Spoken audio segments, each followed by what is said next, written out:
Video ini merupakan potongan 2 dari 10 bagian pembahasan film Oppenheimer yang secara full bisa kalian saksikan dan beli di Tip-Tip dengan harga cuma Rp10.000 saja. Yang pastinya di situ kita membahas lebih lengkap dan lebih banyak informasi maupun detail tentang film Oppenheimer yang mungkin belum kalian dapatkan dalam kanal berbahasa Indonesia lainnya.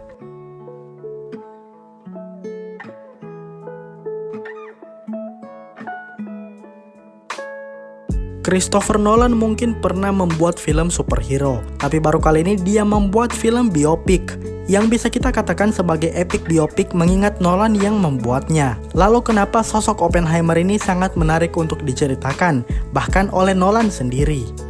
Nolan sendiri yang berkata kalau dia tertarik setelah membaca American Prometheus, buku yang membahas hidup dari Oppenheimer. Oppenheimer tentu dikenal sebagai bapak bom atom dunia karena dia memimpin proyek Manhattan, proyek pembuatan bom atom yang akhirnya dijatuhkan di Hiroshima dan Nagasaki. Jadi secara tidak langsung Oppenheimer yang mengakhiri Perang Dunia Kedua. Tapi dengan temuannya itu kemungkinan dia juga yang bertanggung jawab atas kehancuran dunia. Secara berkat penemuan bom atom, negara-negara di dunia sekarang memiliki senjata berupa nuklir yang bisa digunakan kapan saja dan bisa memicu kehancuran dunia maupun umat manusia.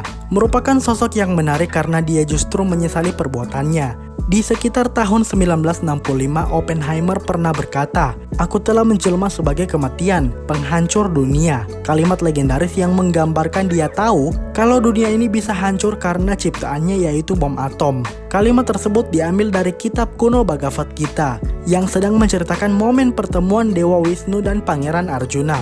Konon Oppenheimer membacanya dalam bahasa Sanskerta asli, mengingat dia merupakan seseorang yang tertarik pada bahasa Sanskerta dan kosmologi Hindu. Tidak hanya itu, Oppenheimer cukup kontroversial atas kedekatannya dengan kelompok sayap kiri. Jadi meskipun dia yang membuat Amerika memenangkan Perang Dunia Kedua, tapi dia disinyalir sebagai anggota Partai Komunis Amerika. Kedekatan dengan kelompok kiri ini yang membuat Oppenheimer nantinya dicabut izin keamanannya. Dengan kata lain, Amerika mengkhianati pahlawan perang mereka sendiri, orang yang sudah sangat berjasa bagi negaranya maupun dunia. Kemudian Oppenheimer dikenal sebagai pria playboy yang gemar bermain wanita. Dia menikahi Catherine Puining, seorang janda yang memiliki penyakit mental, yang mana Kitty, nama panggilan dari Catherine, memang punya kedekatan dengan kelompok komunis. Jadi Oppenheimer ini adalah sosok yang dianggap pahlawan ketika Perang Dunia II, perang melawan Jepang dan Jerman, yang mana itu menarik karena Oppenheimer keturunan Yahudi. Tapi di sisi lain dia pengkhianat negara di masa Perang Dingin,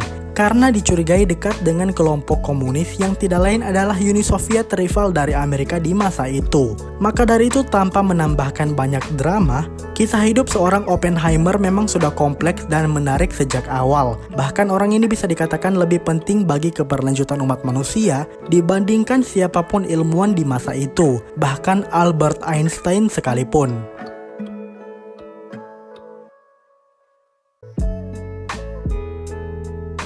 Setelah hampir 3 jam penonton dibuat penasaran, akhirnya di akhir film diungkap apa yang dikatakan Oppenheimer kepada Einstein, yang ternyata tidak ada hubungan dengan Strauss sama sekali. Einstein hanya memberi pesan bahwa dunia tidak akan berhenti menghukum Oppenheimer, dan suatu saat dia akan diberi penghargaan, sebuah seremoni yang mungkin tidak ditujukan untuk Oppenheimer, melainkan untuk kepentingan politik tertentu, yang membawa kita ke adegan Oppenheimer menerima penghargaan Enrico Fermi di masa tuanya. Di sini percakapan Einstein dan Oppenheimer bisa ditafsirkan sebagai nubuat atau mungkin sebuah firasat. Terbukti apa yang Einstein katakan tentang medali memang terjadi pada akhirnya, dan Oppenheimer menyinggung Einstein yang sempat mempertimbangkan resiko menghancurkan dunia, sebab ledakan yang akan dihasilkan mungkin akan memicu reaksi berantai.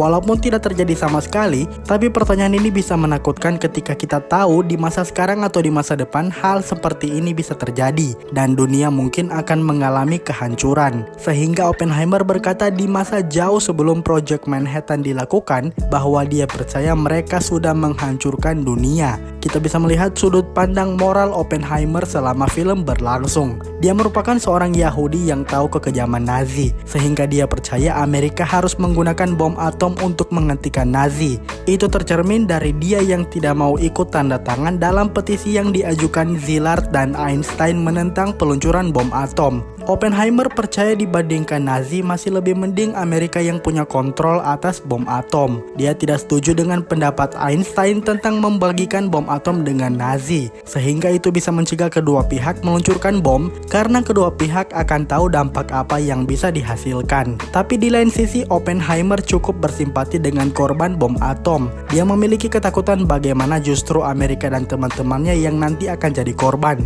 Dia menyela Truman yang tidak mengingat Nagasaki sebagai kota korban bom atom. Oppenheimer berkali-kali mengajukan konsesi dengan Soviet, sebuah kesepakatan bersama untuk tidak menggunakan bom atom. Dia ingin Amerika dan Soviet sebagai aliansi di Perang Dunia Kedua harus saling berbagi agar tidak terjadi perlombaan senjata nuklir.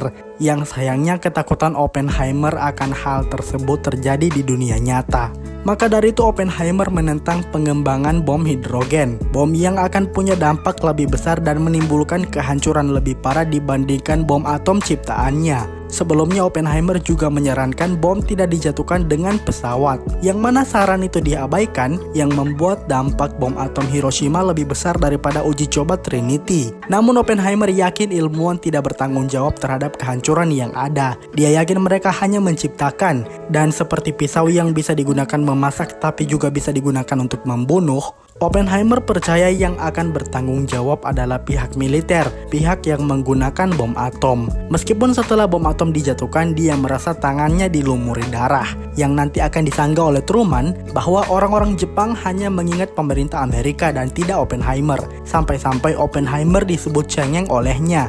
Tapi ini juga jadi pertanyaan moral bagi kita sebagai bangsa Indonesia. Mungkin kita merasa perbuatan Oppenheimer jahat, tapi bukankah karena bom atom Hiroshima dan Nagasaki, perang berakhir lebih cepat dan Indonesia bisa merdeka karena usaha sendiri? Karena kalau perang berakhir lebih lama, Indonesia mungkin akan merdeka atas pemberian Jepang. Mungkin bukan 17 Agustus 1945 yang akan menjadi hari kemerdekaan kita, mengingat itu beberapa hari setelah bom dijatuhkan. Ini jadi alasan kenapa Oppenheimer hadir diinterogasi, yang dia tahu hasilnya bagaimanapun dia akan kalah. Oppenheimer menganggap dirinya sebagai martir yang harus dihukum dan menanggung semuanya. Padahal Einstein saja menyarankan Oppenheimer meninggalkan negara yang tidak menghargai jasanya. Maka dari itu klimaks film ini bukanlah ledakan bom atom seperti harapan kita semua. Yang jadi sorotan justru ledakan yang terjadi di kepala Oppenheimer. Bagaimana kesaksian dia terhadap uji coba Trinity membuat Oppenheimer perlahan-lahan mengalami ledakan di kepalanya. Ledakan dalam bentuk ketakutan ketika dia melihat orang-orang di sekitarnya yang justru menjadi korban bom atom.